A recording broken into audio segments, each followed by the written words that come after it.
جو تقریب منعقد کی گئی ہے اور اس کے تعلق سے بات ہمارے سامنے آئی ہے، اس ایمبولینس کو جس شخصیت کے نام سے موسوم کیا گیا ان کے تعلق سے بھی بہت سی باتیں سامنے آئی، وقتاً فوقتاً ان کے متعلق باتیں سامنے آتی ہیں۔ وہ ہماری پوری قوم کے محسن تھے، جامعہ اسلامیہ کے بانیان میں سے تھے،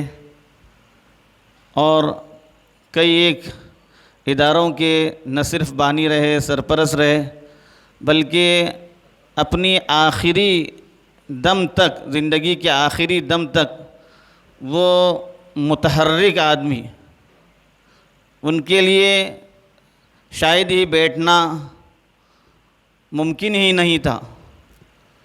اور کوئی زیادہ بیمار بھی نہیں رہے، بس ایک دو دن کا معاملہ تھا، وہ اللہ کو پیارے ہو گئے، چلتے پھرتے ہوئے، لوگوں کی خدمت کرتے ہوئے، قوم کی خدمت کرتے ہوئے، خصوصاً اپنے لوگوں کی خدمت ہو یا غیروں کی خدمت ہو، اسلام میں اس کی بڑی اہمیت ہے۔ قرآن پاک میں اللہ تعالیٰ نے نبی صلی اللہ علیہ وسلم کو خطاب کرتے ہوئے فرمایا الذی یراک حین تقوم وتقلبک فی الساجدین، وہ اللہ آپ پر نظر کیے ہوئے ہے، نظر عنایت کیے ہوئے ہے جب آپ اللہ کے سامنے کھڑے ہوتے ہیں نمازوں میں، اور آپ کا نماز پڑھنے والوں کی خاطر، یعنی عبادت کرنے والے مسلمانوں کی خاطر آپ کا محنت کرنا، کوشش کرنا، ان سب چیزوں پر اللہ تعالیٰ آپ کی نظر کیے ہوئے ہے۔ خصوصیت کے ساتھ اللہ تعالیٰ جب اپنے نبی کو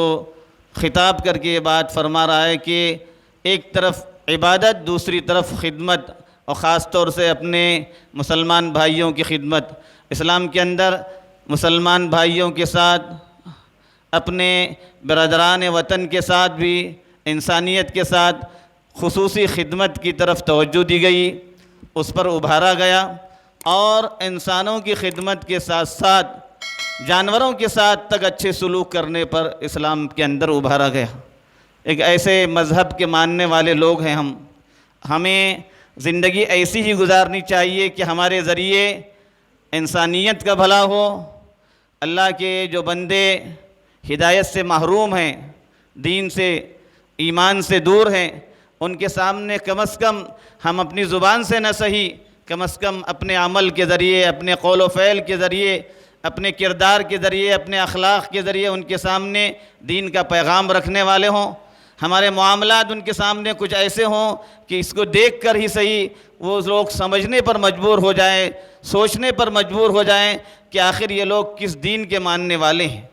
جہاں اپنے حق کا معاملہ ہوتا ہے، مالی حقوق کا، وہاں پر کچھ تنازل بھی ان کے معاملے میں ہم اختیار کر لیں تو وہ لوگ سمجھنے پر مجبور ہوتے ہیں، اور اس طرح سے ہم اپنی عملی طور پر ان کے سامنے دعوت کا نمونہ پیش کر سکتے ہیں۔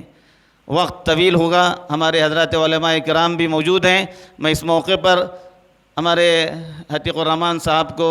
مبارکباد پیش کرتا ہوں کہ آپ اپنے والد کے نقش قدم پر، اور آپ کے ساتھ ساتھ آپ کے دونوں اخوی حضرات بھی قوم کی خدمت میں لگے ہوئے ہیں۔ اللہ تعالیٰ آپ سبوں کی خدمات کو بے انتہا قبول فرمائے۔ ایک آخری بات، آدمی کے لیے مال ہونا ضروری نہیں ہے لوگوں کی خدمت کرنے کے لیے۔ لوگ سمجھتے ہیں کہ پیسہ ہوگا ہی ہم خدمت کریں گے، نہیں، ہمارے پاس پیسہ ہو، پیسے کے ذریعے بھی خدمت ہوگی، پیسہ نہ ہو تب بھی ہم جو ہے قوم کی اور انسانیت کی بھلائی کے کام ہم کر سکتے ہیں۔ جس طرح سے ہو، ہمیں اپنے لیے خدمت کے مواقع کو فراموش نہیں کرنا چاہیے۔ میں آپ حضرات کا، ینگ مسلم سروس ایسوسیشن کا شکر گزار ہوں کہ آپ نے مجھے یہاں دعوت دی۔ آپ کے اس پروگرام کو اللہ تعالیٰ قبول فرمائے، آپ کے جذبے کو اللہ تعالیٰ آپ کی خدمات کو قبول فرمائے، ہم سبوں کو اپنی مرضیات کے مطابق زندگی گزارنے کی توفیق عطا فرمائے، آمین۔